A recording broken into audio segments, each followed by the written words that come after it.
I work ER tech shifts at Olympic Medical Center in Port Angeles, Monday through Friday, and I spend most of my weekends either training with Clallam County Search and Rescue or trying to sleep off whatever I saw during the week. Those two things probably sound like they'd cancel each other out. They kinda do. But the SAR work is different from the ER work in a way that's hard to explain, so I usually don't bother. That Friday, I drove out toward the park with Randy Harris in my truck, the old Tacoma with the cracked passenger side mirror I kept meaning to fix. Randy had his external frame pack wedged behind his seat and a gas station coffee going cold in the cup holder. He didn't talk much on drives. Neither did I. That was one of the reasons we worked well together. Randy's 29, built like a guy who played high school football and never stopped working out. Sandy hair under a gray beanie, pale eyes, the kind of face that looks calm even when it isn't. He's the most serious person I know in the field. Not grim exactly, just focused. Some SAR volunteers use dark humor to get through hard call-outs. Randy doesn't. He just works. That was always fine with me. We parked in the lot near the Spruce Railroad Trail trailhead around 3 in the afternoon. Lake Crescent was right there, the water gray and flat under the cloud cover, and you could already smell the rain coming. Not raining yet, but close. The strait had been pushing weather inland all week according to the forecast, and from where we stood you could see the ceiling dropping over the ridge to the north. Jasmine Lee was waiting near the ranger station, which is really just a small outbuilding at the edge of the lot. I'd worked call-outs with Jasmine before. She's a duty ranger, been stationed out here a few years, and she runs briefings the way I run triage. Quick, clear, no extra words. She had her rain jacket on already and her braid tucked under her flat-brimmed hat. "Glad you're here," she said. That was her version of a greeting. She pulled out a printed permit form and a topo map with a site marked in pencil.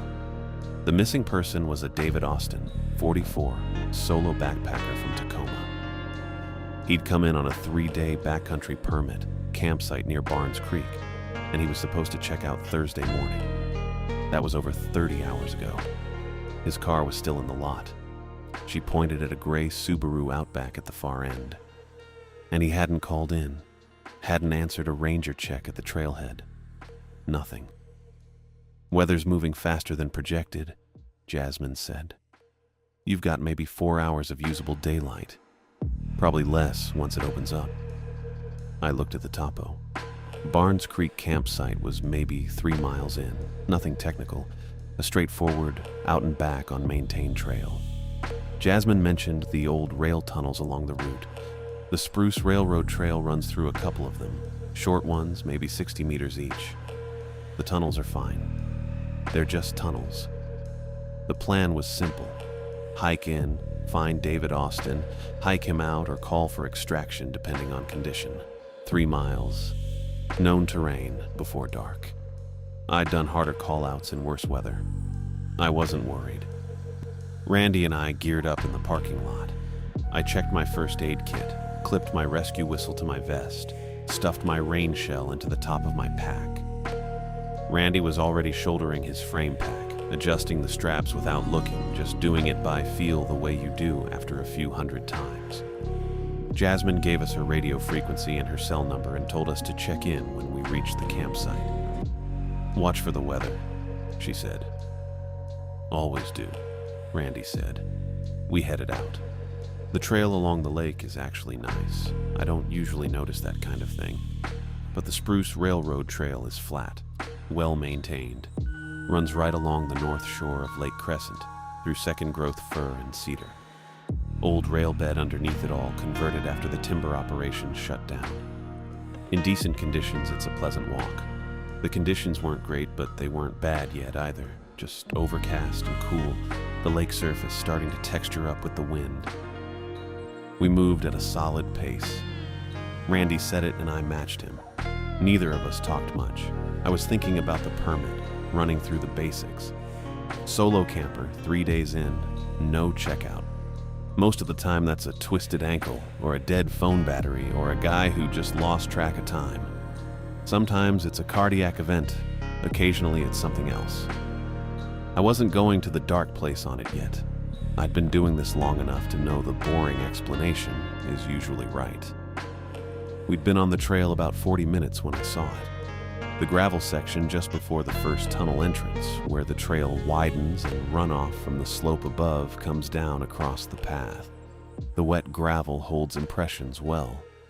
There were boot prints already, regular ones, recent, probably hikers from earlier in the week. But there was one print that stopped me. Wide. Roughly the span of a large hand, maybe wider. 5 blunt marks at the top, not tapered like fingers, just blunt and pressed flat. And behind them, a drag smear, long and deliberate, like whatever made the marks had pushed down hard, dragged, and then risen up off the ground. Like something had been on all fours and then stood. I crouched next to it. Randy stopped behind me. "Bear?" he said. I looked at it for a second. The edges were too clean. Bears smear and blur, especially in loose gravel. They also don't leave 5 forward-facing blunt points. The drag smear had real direction to it, and the weight behind the impression was genuine.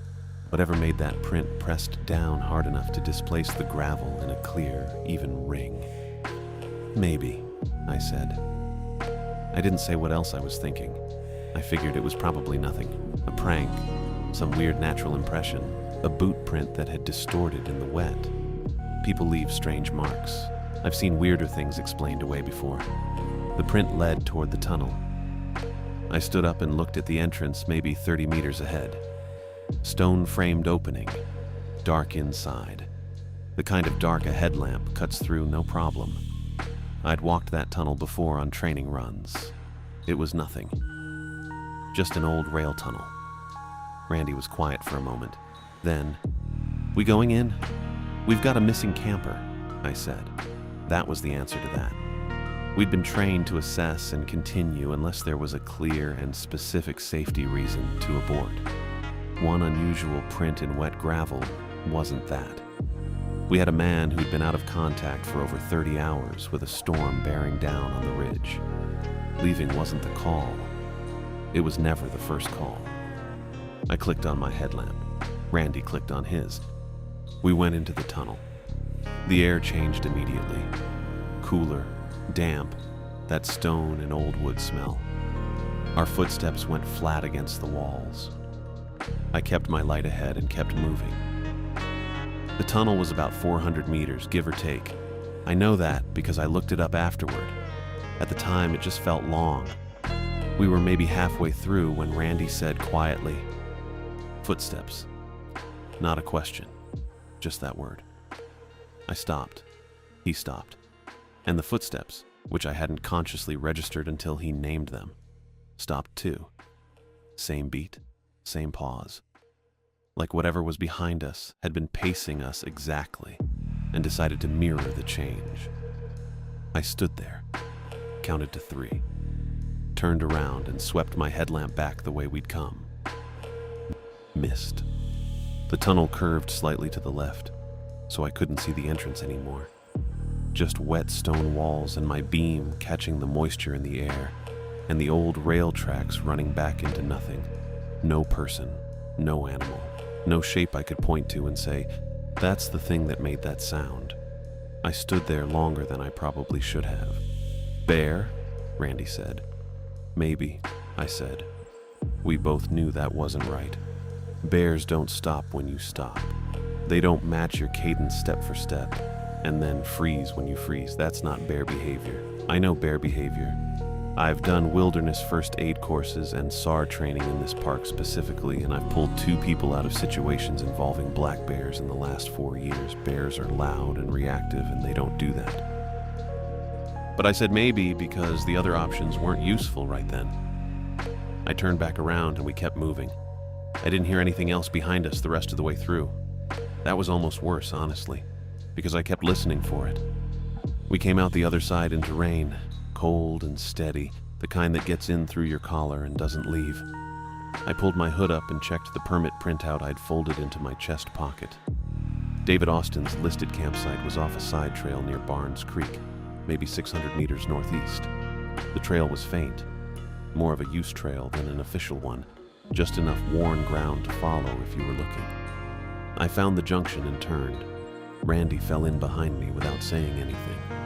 I could hear barns creak before I could see it, that low white noise building through the trees.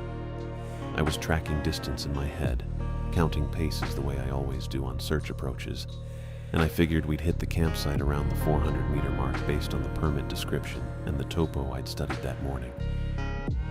We hit it at maybe 250.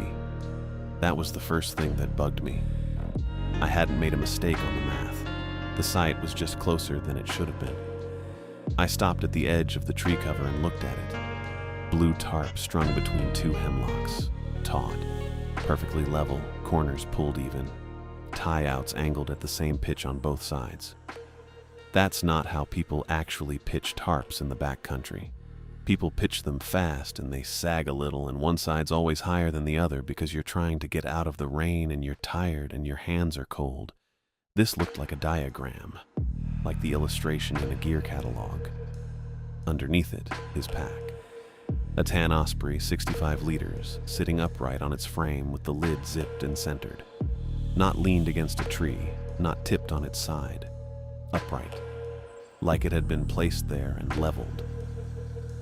I walked in and checked the fire ring. Cold ash, but no food scraps, no wrappers, no burned foil. People always burn something out here. They burn the packaging from their freeze-dried meals. They burn a granola bar wrapper they didn't want to pack out. They burn something. The ring was clean. Swept clean, maybe. I crouched down and looked at the edge of the stones and the ground around them. No scatter, no debris at all. Randy had his light on the pack. "He's been here," he said, "but not for a while."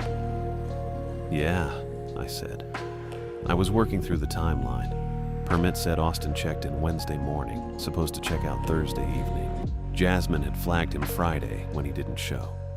So somewhere between Wednesday afternoon and Thursday evening, he'd set up this camp and then gone somewhere that wasn't back to the trailhead. 30+ hours of exposure minimum. I was thinking about hypothermia staging, and whether a man who'd been out that long in these temps would still be ambulatory. Then the tarp moved. Not from wind. There was no wind inside the tree cover. The canopy was cutting most of the rain already, and what got through came straight down. This was a depression, a slow, deliberate sag from above, like weight was pressing down on the tarp from the outside. And then it rose again, and then it sagged again. Slow rhythm, one cycle every 4 or 5 seconds maybe. I put my light into the branches above the tarp. Nothing. Branches, hemlock needles, rainwater dripping. No animal, no person, nothing resting on the tarp, nothing snagged on it. I held the beam up there for a good 20 seconds and moved it in a slow grid, the way you'd search a hillside for a subject. Nothing. Just the tarp going down and up and down again in that same steady rhythm while I stood there looking at empty branches. "Dakota." Randy's voice low and flat. That specific register he uses when he wants you to know something without saying it loud. "I see it," I said. "We should go." "Not without Austin." He was quiet for a second. "He's not here. His gear is." That wasn't a great argument, and I knew it. His gear being here didn't mean he was close. His gear being here, staged like that, fire ring swept, tarp moving on its own, none of that meant he was nearby. It might have meant the opposite. But I'm not built to walk away from a missing person because something feels off. That's the whole job. The point is that things feel off and you stay anyway. "Give me 10 minutes, I said. "We check the creek bank and we call it." Randy didn't say yes. He didn't say no either. He just moved with me, which is what Randy does. The creek was maybe 40 meters from the campsite, downhill through a short slope of sword ferns. The bank was dark, wet mud, the kind that holds every print clean. I was watching the ground and I almost stepped on it. His phone, just sitting there on a flat rock at the edge of the water. A Samsung Galaxy, some mid-range model, screen still lit. Screen lock timer hadn't kicked in. Either the battery was almost gone and it wasn't dimming anymore, or someone had been holding it recently. I picked it up with 2 fingers and looked at the screen. Camera app, still open. Last photo taken. I checked the timestamp. Thursday at 6:14 in the evening. 18 hours before Jasmine flagged him. He'd been here. He'd taken a photo, and then he'd left his phone on a rock next to a creek. I looked at the photo. Bad blur. The kind you get when the camera moves fast or the subject is very close, but I could make out what it was. The tunnel mouth. The stone frame of the entrance, shot from maybe a meter away. Maybe less. He'd walked right up to it and pointed his phone at the dark opening itself. Not the trail, not the surrounding trees, just the entrance. Shot in low evening light, which put him back at the tunnel after he'd already set up camp here. After he'd already been in and through. He'd gone back. I stood there with the rain coming down on the back of my hood, and I looked at that photo for longer than I needed to. I was building the sequence in my head, and I didn't like how it built. We'd come from the trailhead through the tunnel, northeast to the campsite. That was the logical route, the obvious one. I'd assumed Austin had set up here, gone exploring, gotten turned around or hurt. The usual story. But the timestamp put him at the tunnel entrance, Thursday evening. He'd already been at this camp. He'd packed up his gear, staged it, and gone back to the tunnel on his own. Or something had brought him back. And he'd gotten close enough to photograph the entrance from arm's length in low light.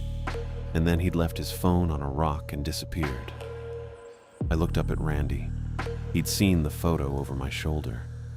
He wasn't lost out here, I said. Randy looked at the creek. No, he said. He wasn't. I pocketed the phone. I tried the radio first. Dead air.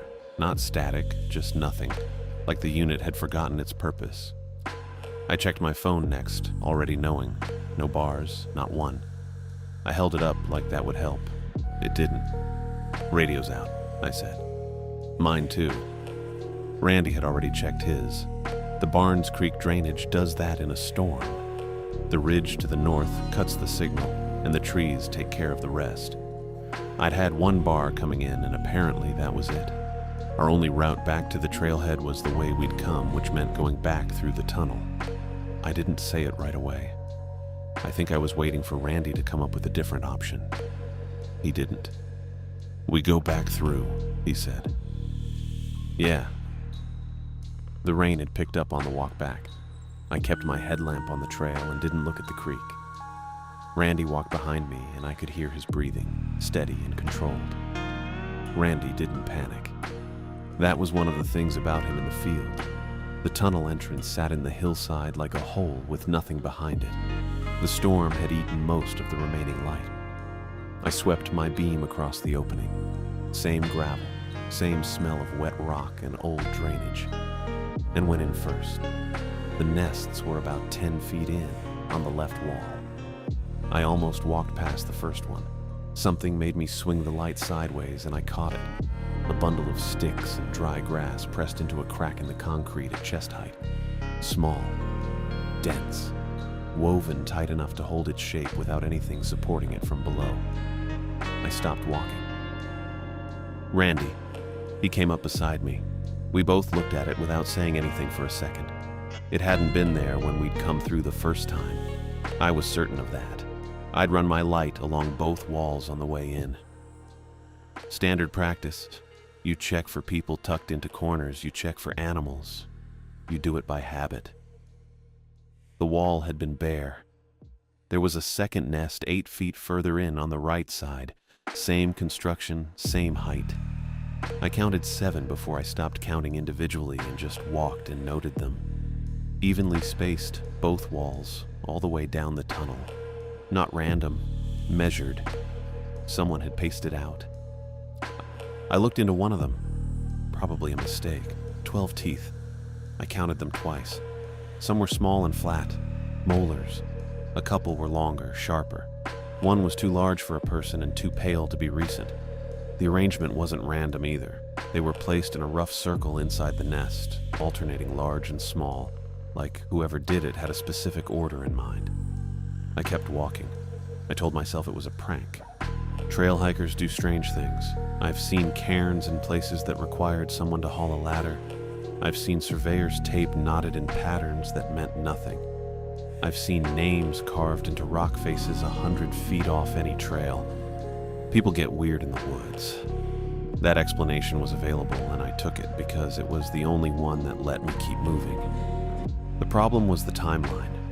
We'd come through maybe 2 hours before. The nests weren't there then.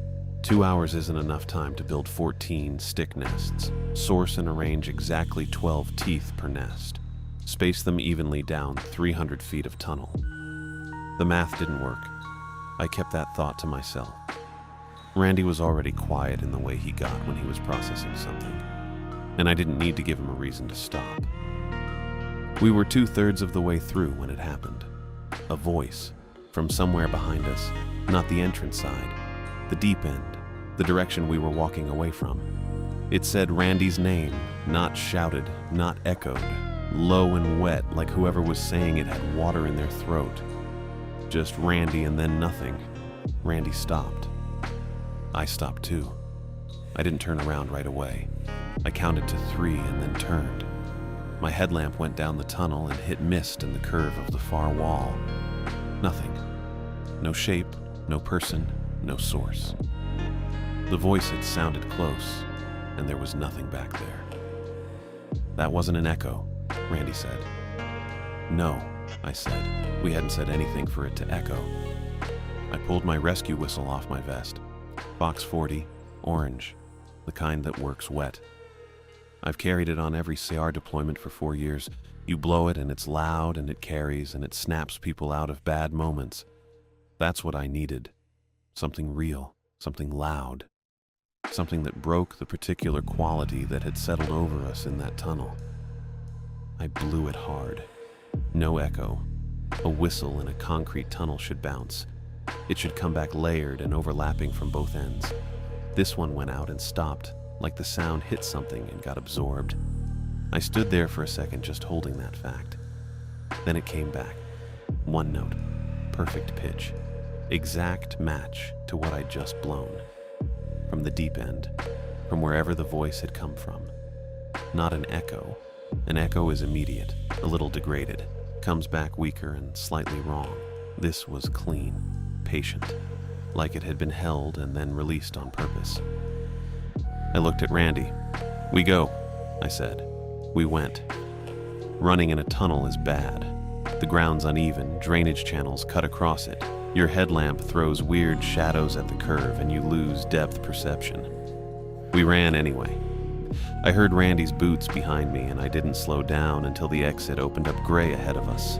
We came out into rain and I ran another 20 feet before I stopped and turned. The entrance sat quiet. Nothing behind us. Randy bent forward with his hands on his knees. Okay, he said. Yeah. We started back toward the trailhead. The old rail bed is wide and straight and I had the route mapped. 40 minutes to the truck, maybe 35 if we pushed.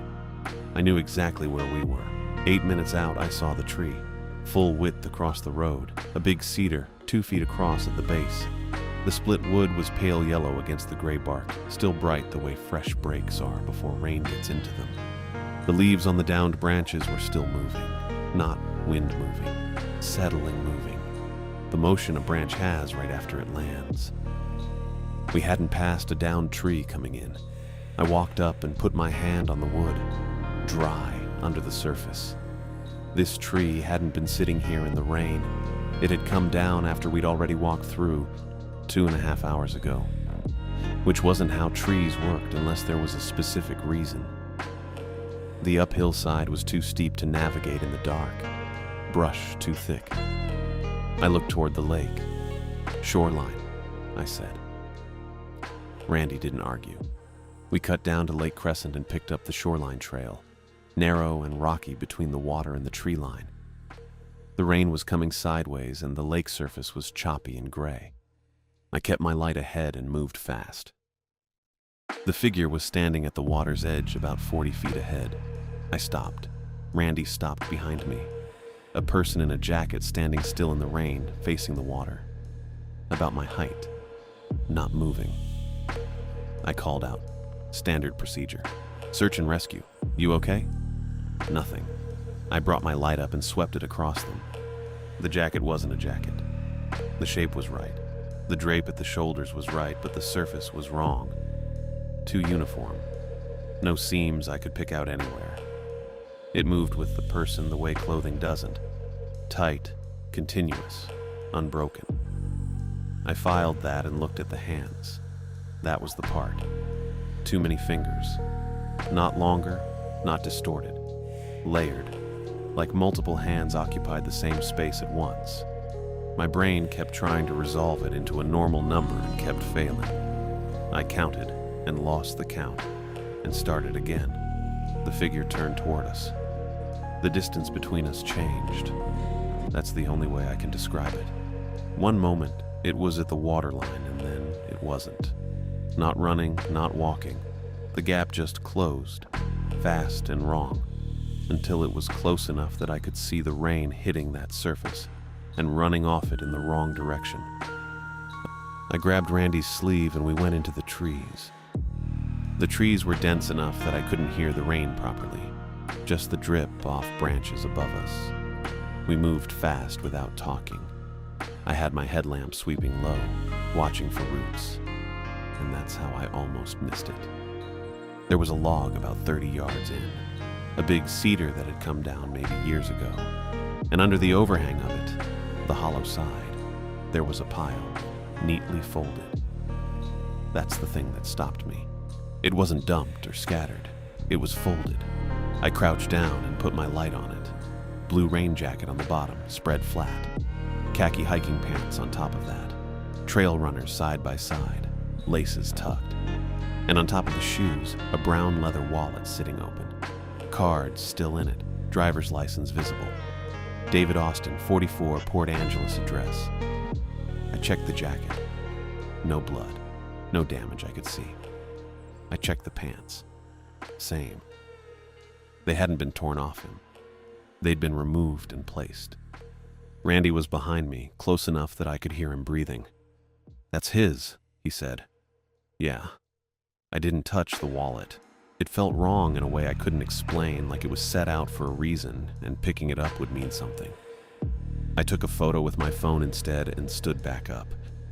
I'd worked enough trauma scenes to know when a person's past the point of recovery.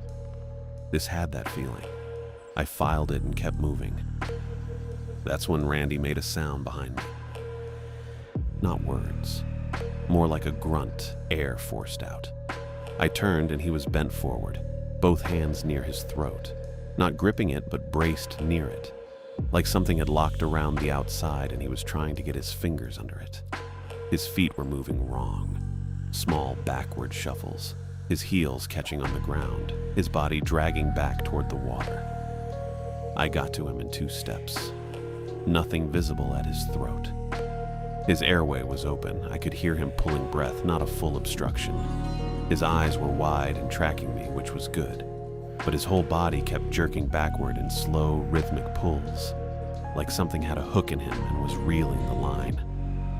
Randy. I grabbed his shoulders. He reached for me, and then his arms went rigid at his sides and he slid another foot back. I unclipped his pack first. The release on the left shoulder strap was stiff and I had to yank it twice. Then the waist belt, and the whole thing dropped and I kicked it aside.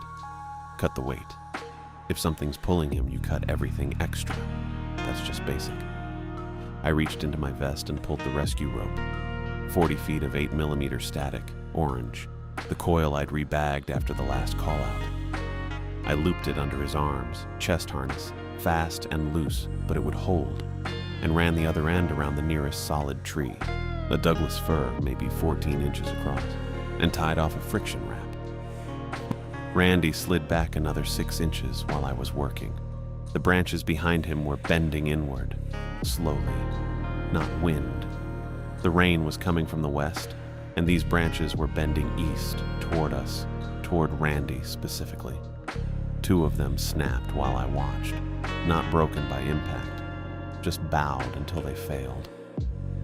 I put both hands on the rope and pulled. It didn't give. I planted my right boot against the base of the fur and leaned my full weight back and pulled again.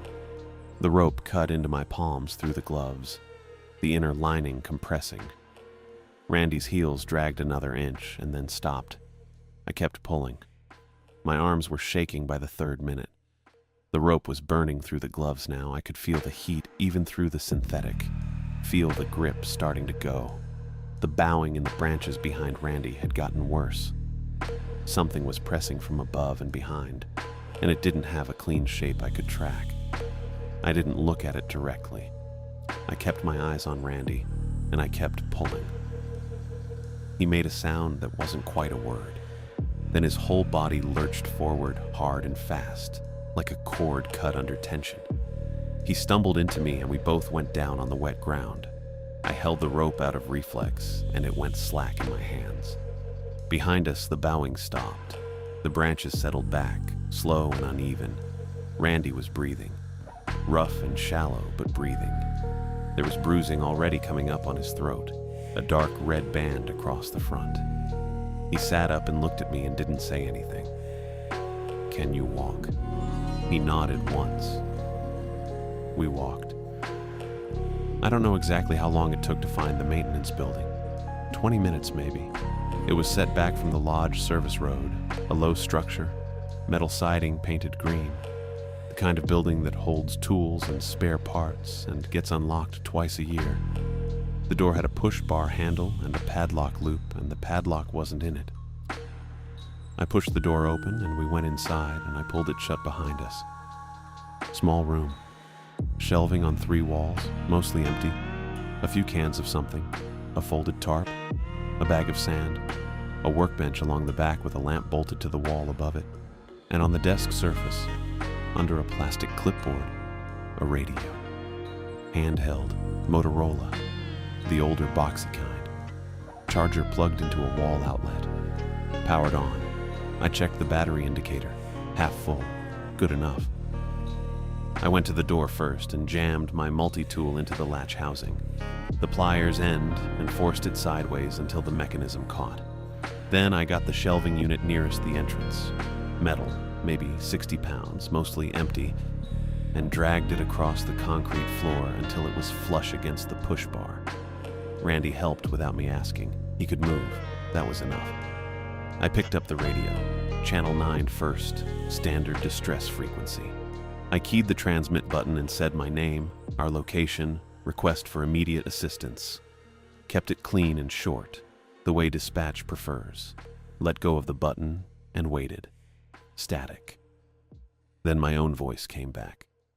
Exact words, exact cadence. Same flat tone I'd used, just on a delay. Maybe 2 seconds. Like someone had recorded it and hit play almost immediately. I keyed the button again. Search and rescue. This is Dakota Diaz. I need... My first message came back before I'd finished the second one. Verbatim. Overlapping. Then the second message followed right behind it on the same delay, layering over the start of a third transmission I hadn't sent yet. I set the radio down on the workbench. Randy was watching me from across the room. He didn't ask what that was. He'd heard it fine. The window on the south wall had 9 panes, the kind with thin aluminum strips between them. I'd clocked it when we first came in. Now every pane had something pressed against it from outside. Hands. Or what looked like hands. Palm flat against the glass, fingers spread. Except there were too many layers. Not more fingers, more hands. Stacked over each other, each one pressing down on the one beneath it. The glass had gone completely dark with them. Not dark like night. Dark like something had filled the space where night should be. Randy didn't move. I didn't either, for about 2 seconds. Then I went for the flare kit on the shelf by the door, a box of 4 road flares. I took one, cracked the cap, and struck it. Red, bright. That particular sharp smell of sulfur and burning compound that hits you in the sinuses. I held it up toward the window. The hands pulled back, all at once, same speed like they were on the same body, which maybe they were. The glass was empty, just rain and dark outside, water running down in thin lines. Randy exhaled behind me. I was still holding the flare when it went out. Not faded, not sputtered, just out, like someone had closed a fist around it. The compound was still warm, still smoking a little, but it was done. That took maybe 4 seconds. I stood there with a dead flare in my hand. I'm an ER tech. I've used road flares on accident scenes, on trail markers, on night extractions. They burn 15 to 20 minutes minimum. I've never seen one go dark like that. Not once. So I ran it back. Light didn't repel it. It moved away from the flare, yeah. But the flare died, and whatever was outside was still outside, still right there in the rain, still doing whatever it was doing that I couldn't see anymore, not scared off, paying attention. I thought about the whistle in the tunnel, the way it returned the exact pitch back at us from the dark. I thought about the radio, my own words played back on a 2-second delay. And now the flare. It touched it somehow, absorbed it, put it out. I don't know the mechanism. I'm not going to pretend I do. But the pattern was clear enough. We used something. It studied it. It handed it back changed. That landed in me cold. "We need to go," I said. Randy was already nodding. There was a back door on the east wall, utility exit, metal, opened outward. I'd clocked it when we first came in. I went to it now and unspooled about 30 feet of rescue rope from my vest, tied one end around Randy's torso with a figure-8 follow-through. Not because I planned to belay him, because if something grabbed him again, I wanted something physical to haul against. Tied the other end around my wrist. Felt a little stupid. Did it anyway. I pushed the door open and we went out. Rain hit immediately. The kind of cold, steady rain that's been going for hours and has no plans. The trees were close on this side, maybe 20 feet out, a wall of Douglas fir and hemlock in the dark. The service road curved south toward the lodge. I could see the lodge lights from where I stood, faint orange through the rain, maybe a quarter mile out. We moved fast, not running yet. Staying low, staying close. The rope between us with about 6 feet of slack. The voice came from the tree line on our left. Jasmine, or something using Jasmine's cadence. Her briefing tone, that measured, authoritative rhythm she uses when she's reading from an incident report. Couldn't make out full words, just the shape of them. I kept walking. It shifted. Randy's voice next, his low, flat register, short words. I caught my name somewhere in there. He was right next to me, not talking. Whatever I was hearing wasn't him. "Don't," I said, to Randy, in case he was about to respond to it. He didn't. He knew. Then my own voice came out of the trees. That one made me slow down half a step, just involuntarily. Hearing yourself from somewhere outside your own body is a specific kind of wrong. I knew it wasn't me. I knew exactly where I was and what I was doing. But your brain still stutters when it hears itself. Takes a beat to catch up. My voice from the tree line said something about the creek, about heading toward the creek. Patient and calm, the way I sound when I'm directing a grid search. I didn't answer it. The rope between me and Randy stayed taut. He was right with me. We hit the gravel of the service road and I started running. Randy matched me stride for stride. Rain in my face, loose gravel under my boots, the orange lodge lights getting bigger and more defined through the dark. The voices kept pace with us, trading off. Jasmine, then Randy, then me, then something that was almost one of us, but not quite. A little off in the vowels, like it was still calibrating. All of it coming from behind and to the left. I didn't answer any of them. Not one. There's a thing we go over in SAR training. Something about not negotiating with a situation that's already made its intent clear. You don't stop to reason with a flooded river. you get out of it. Same principle here. Different river. The lodge overhang came up fast. Covered parking area, exterior lights on, that yellow-white wash of incandescent bulbs under the canopy. Two couples near the entrance with rolling luggage. A man in a flannel jacket smoking near the side wall. Normal people doing normal things in the rain. We ran under the overhang and stopped. The voices stopped. Instant. The same moment my boots hit the dry pavement under the canopy. Not a fade. Not a trailing off. Just off. The way a television cuts to silence when you kill the power. I stood there breathing. Randy was bent over with his hands on his knees. I checked him. Upright, breathing, eyes tracking. Good enough. One of the couples near the door was watching us. I probably looked pretty rough. Rain-soaked, rope around my wrist, no working gear to show for any of it. "Hiking emergency," I said. That was all I gave them. The man near the wall had his phone out. The lobby lights were on inside and I could see the front desk through the glass doors. Randy straightened up. He looked at me. He didn't say anything, and I didn't either. Not right then. There wasn't a clean thing to say. We were out. That was it. That was the whole thing. We were standing under electric lights with other people around us, and the tree line was a quarter-mile back and silent.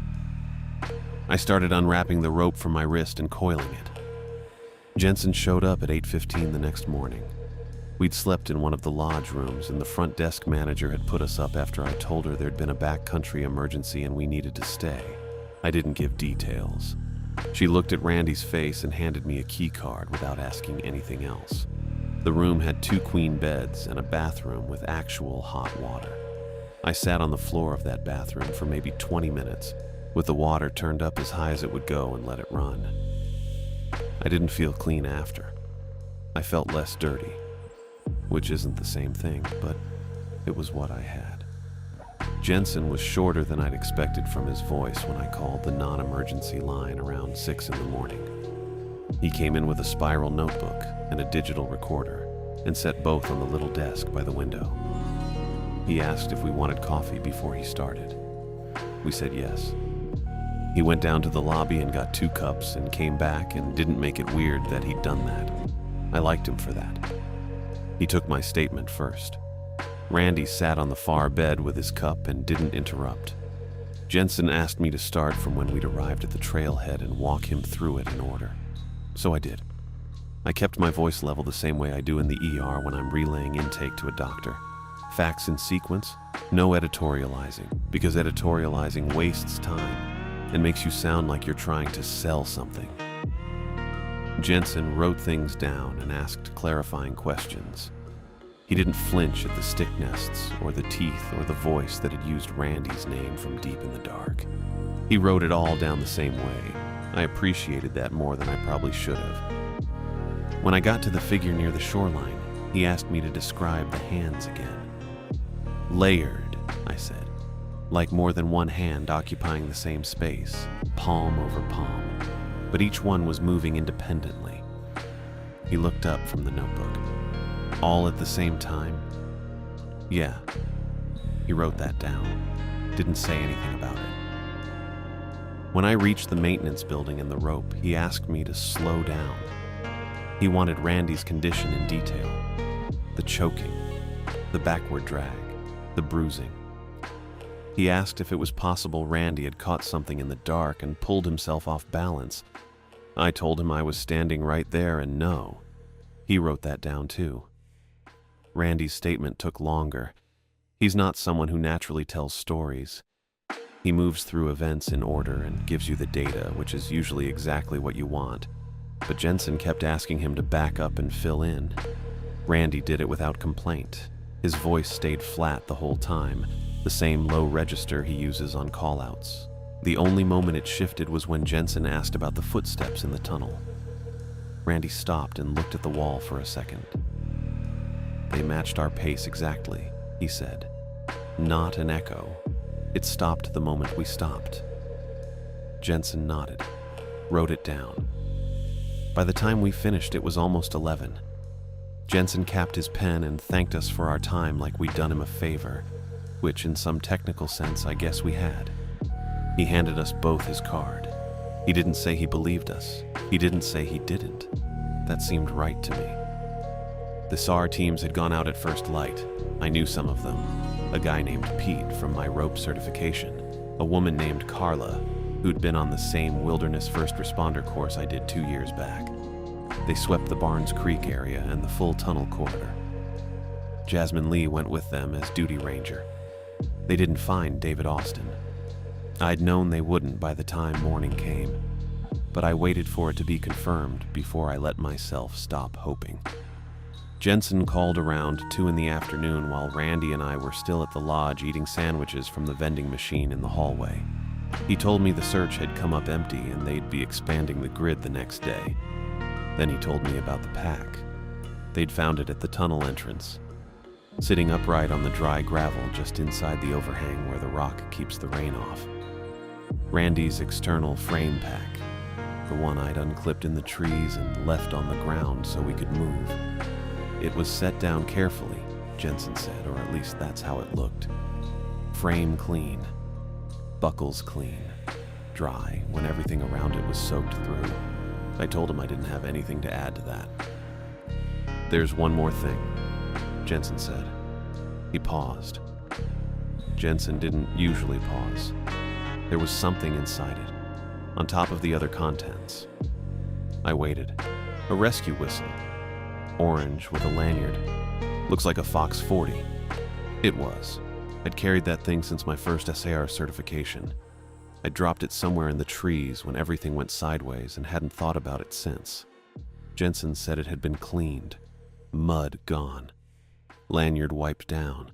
Sitting on top of Randy's gear like someone had placed it there deliberately. He asked if I could confirm it was mine. I confirmed it. He said they'd return it to me once they'd processed it. I said that was fine. I didn't tell him I wouldn't be taking it back. David Austin never came out of those woods. The expanded search ran 3 more days and found his campsite exactly as we described it.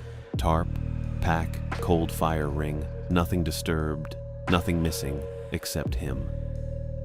His car was still at the trailhead. His permit listed a brother in Spokane as emergency contact. I don't know what they told the brother. I don't know what you'd even say. The case stayed open, missing, presumed lost in the backcountry. That's the language for when there's nothing else. Randy took about 6 weeks to heal up physically. The bruising along his shoulder and left side of his back was deep, the kind that colors up slow and takes its time going away. He did his follow-up appointments and came out fine on paper. He texted me in November and said he was done with SR. No explanation, no drama, just turning in my gear. Figured you'd want to know. I texted back, "Yeah, okay." That was it. He still works his job. We still check in a few times a month. He just doesn't go back out there and I don't push him on it. Because I was standing next to him that night and I know what he's carrying and it's not nothing. I kept my ER shifts, kept my certifications current, kept showing up for call-outs. There's probably a version of me that should have taken some time, talked to someone, processed the whole thing properly. That version maybe makes better choices. But I kept coming back to the same thought, that not going back would mean letting something close off a part of me that I'd spent years building. That felt worse than going back. So I went back. Different trails, different sectors at first. Then the same sectors, same park. I still know the Spruce Railroad Trail by the sound Lake Crescent makes when the wind comes off the water at the right angle. I don't carry a whistle anymore. That's the one thing I changed. Everything else in my kit is the same. Headlamp, rope, multi-tool, med supplies. The whistle slot in my vest stays empty. I use a signal mirror now, or I shout, or I use the radio. People on my team have noticed and asked. I tell them I don't like them. That's always been enough. The reason I don't carry one is simple. I used it in that tunnel. Something in the dark heard it and sent it back to me in perfect pitch. And then later, while we were running through the trees and fighting to get out, that same thing collected my whistle from wherever I'd dropped it. cleaned it, and left it on top of Randy's gear at the tunnel entrance like it was returning something borrowed, like a receipt, like it had taken what it needed and was done with it. That's the part I keep coming back to, not the hands on the glass, not the voices cycling through people I knew. It's that it studied the whistle and then gave it back, neat and clean and right where we'd find it. It wasn't just hunting us that night, or it was, but that wasn't the whole thing. It was paying attention the same way I pay attention in the ER. Systematic, thorough, no wasted motion. It watched us use our tools. It tested what we responded to. It learned what we carried and what we'd reach for when we were scared. I don't know what it did with any of that. I don't know what it's doing right now. I just know I'm not going to be the one who teaches it anything else.